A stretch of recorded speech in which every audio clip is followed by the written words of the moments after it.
Good morning, thanks for joining me, Gemma. Good morning, Fiona. Thank you for having me. Really happy to be here. Thank you. Great. Would you mind introducing yourself to my audience? Yeah, sure, no problem. So my name is Gemma O'Connell. My latest company is Vivace. I say my latest company, it's just a new venture that we've started. I'm very excited about it. I'm a naturopathic nutritionist and a corporate wellness coach. So that's kind of it in a nutshell. Fantastic.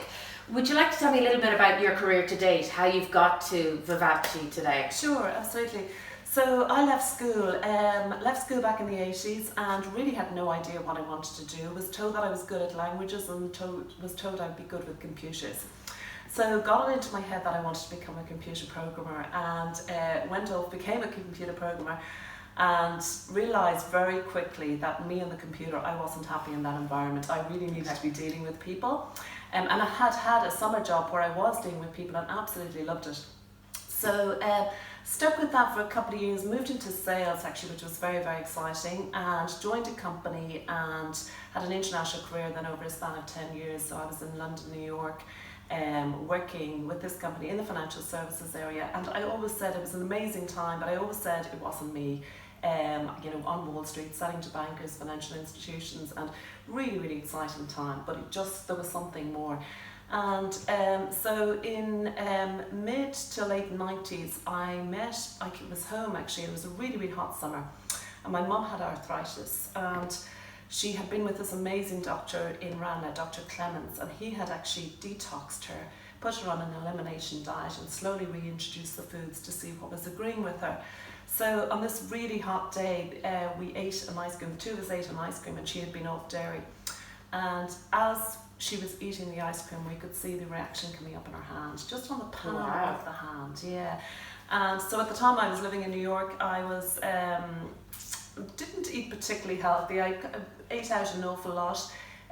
Would have been a big coffee drinker, drank quite a bit of alcohol. Those are the days, young, whatever, and all the rest. And I was a smoker, believe it or not. Wow. Yeah. So, but seeing that reaction, something sparked in me straight away. So that was actually in August. By the end of September, I'd given up cigarettes. And I started on this 8-week course, and it was an 8-week nutrition course with this lady, an amazing lady, an Italian lady. And started juicing, started buying organic, and that was very much the start of the journey. So completely. But then worked in the financial services for quite a number of years still, and came back to Ireland and studied naturopathy and then nutrition. So fantastic! Wow, lots I didn't know there. Yeah, probably, yeah. Absolutely. And so what is your offering? What is your business at this stage? Sure. So myself and my colleague Adele have just teamed up recently to form Vivace. Vivace is very much focusing on brain health and preventing cognitive decline. Which doesn't sound so sexy, but when we think about prevention and we think about empowering people to look after their health, that's really, if you look after your health, if you're mindful of toxins, if you're careful in terms of choice, in terms of what you eat, if you eat lots of variety, then there's lots you can do in terms of preventing illness. And so we are very much about promoting longevity, vitality, and preventing cognitive decline. So through diet, very top of the time. Yeah, great. Okay. Absolutely. So one of the things that Gemma and myself were going to talk about today, or you were going to tell me about really, was toxins. Sure. So first of all, the whole word detox, etc. Can I leave it over to you to run me through that? Sure. So detox is one of those words, people either love it or hate it. Us women run off, to detox retreats and exotic places, with their yoga mats and all the rest, and so we know what it's all about. We come away feeling re-energized and renewed. But I suppose there's more than that. We do need to be playing an active role in detoxing the body, and quite often we'll hear, that the body does everything it needs to do to look after itself, to detox. And while the body should be doing everything it needs to do to detox, the fact is that we're living in unprecedented times where we're in contact with more chemicals than ever. So if you think about in the morning, we get up in the morning, we've put our makeup on, we've shampooed our hair, we may have put in, body lotions, and then we've come down and we've eaten breakfast possibly. So depending on, quite often by the time we head out the door, we've been in contact with 70 to 80 different chemicals. Wow. So yeah, so a lot of those are coming from our cosmetics, particularly I suppose with us women, but also with men now. It's become very popular, the aftershaves and all the rest. And toxins in cosmetics come into play, particularly when you're looking at things like fertility and issues. They can play a large part in preventing. If a couple is trying to get pregnant, it's certainly one of the things that you would definitely look at. All of the chemicals that they're using. You think about then our cleaning substances around the house. What we're spraying, washing our dishes with. All of those things can have chemicals, and in themselves they're not necessarily bad. But it's when we put them all together, you get an accumulation effect, and that's what we call the toxic load. So the other part of it is that there's two phases in terms of detoxification. So it's very much the liver that's involved in filtering through everything that comes into the body. And the kidneys also need to be working well as well when it comes to detox. But our skin is actually the biggest detox organ. Okay. So, we should be sweating, we should be getting those toxins out of us. So, exercise, saunas, anything that gets us moving and gets us sweating is good, to get those toxins out to help the body. And water then obviously is really important, is very vital, because 60% of the water of the body is water.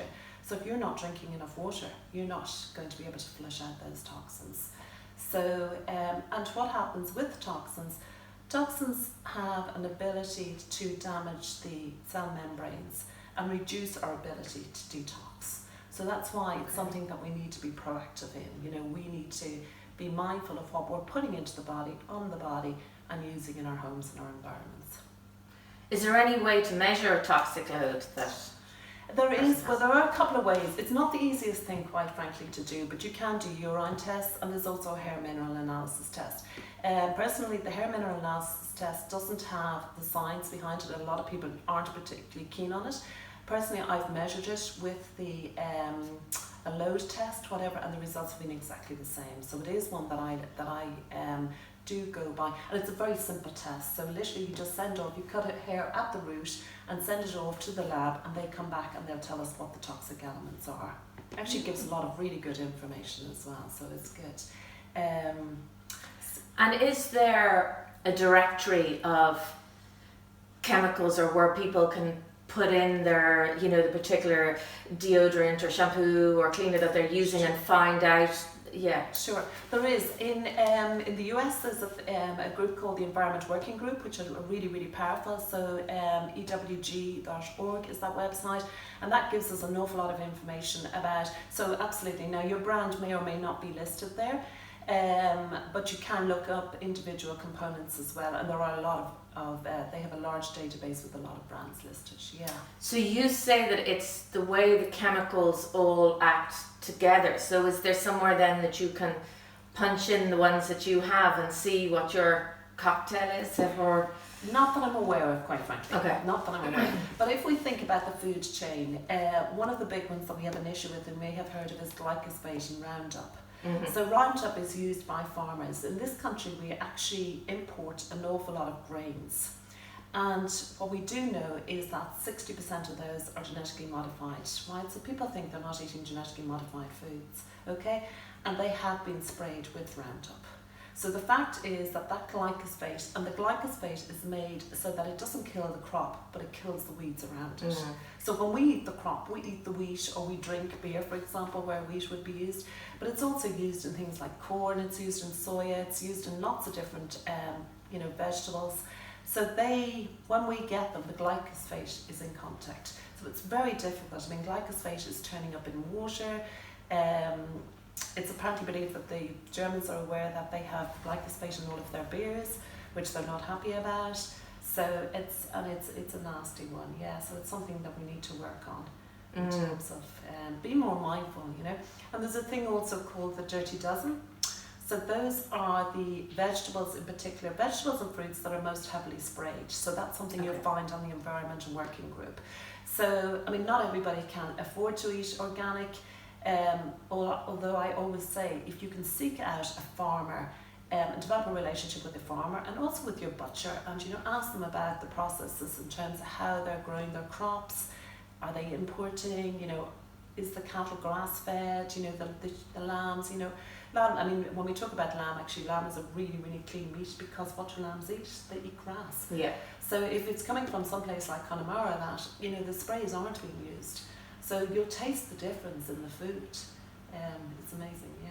Okay, so the Dirty Dozen, so these are the ones you were suggested you would buy organic for those 12, if possible. Absolutely. And you will get those, what's the website again? So it's ewg.org, the Environment Working Group. So if we look at that list, in actual fact, top of that list is strawberries. So you think about, now I do know from buying, quite often from buying from your local supplier from Wexford, you know, if you ask them, they, you know, a lot of them are using the sprays. So asking that question is worthwhile.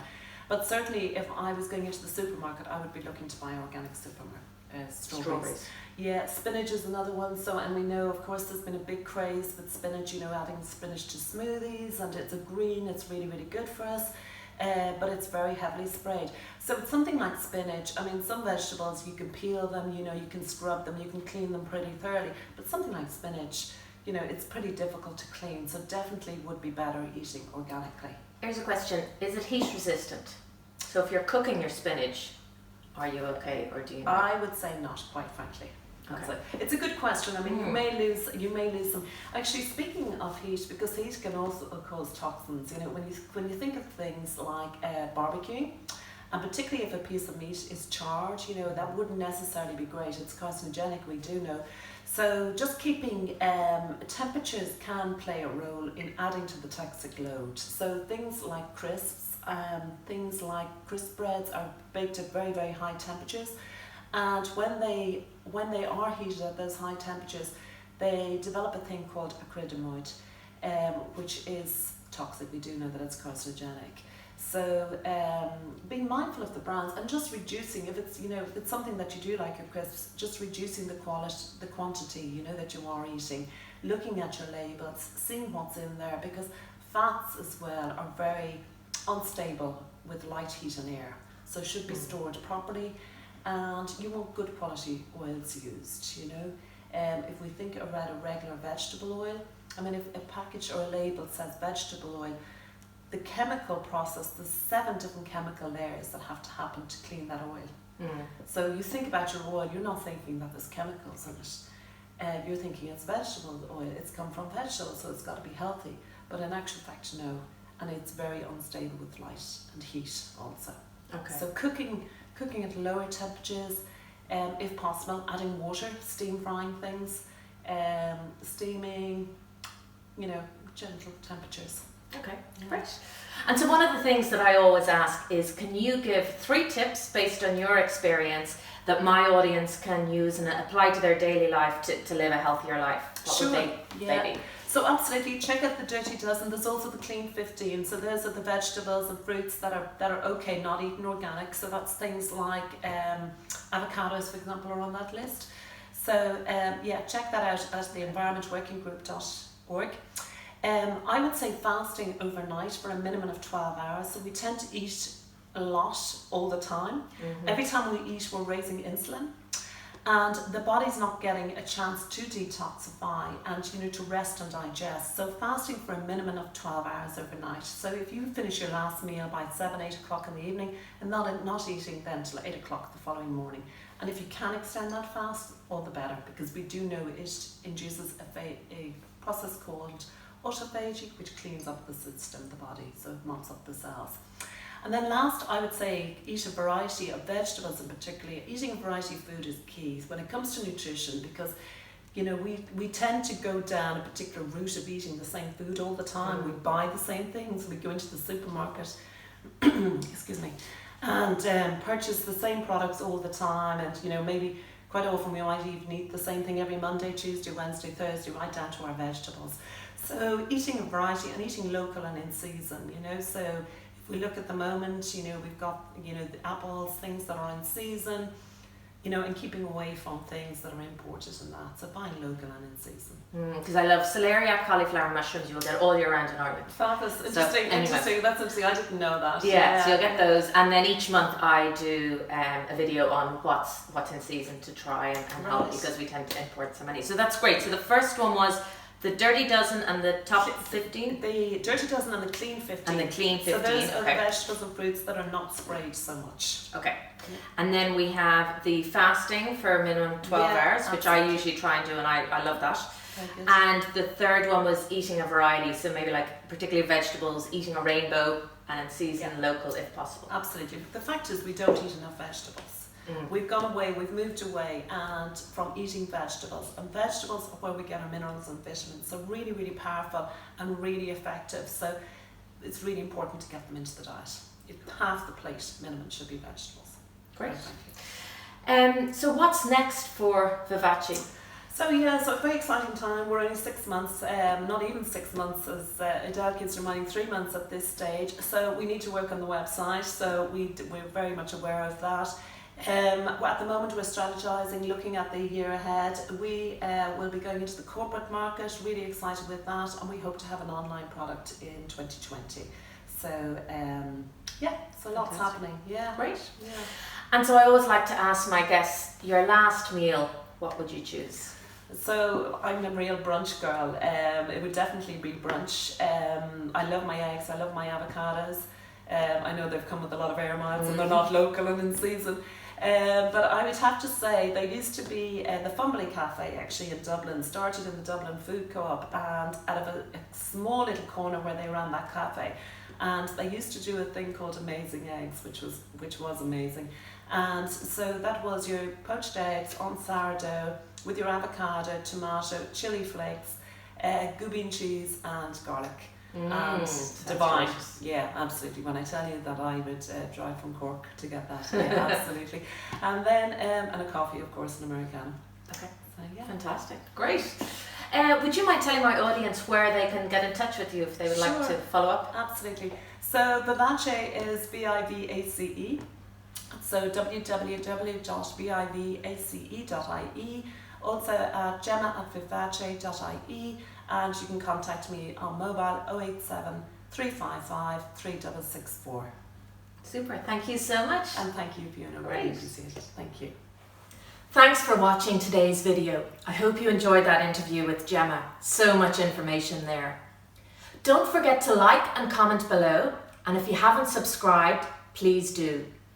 And why not check out some of my other recipes, like the turkey and courgette burgers. We're getting loads of different veg into that dish. Or the skills, like making guacamole, which you could have with your eggs for brunch. Thanks a million. See you soon.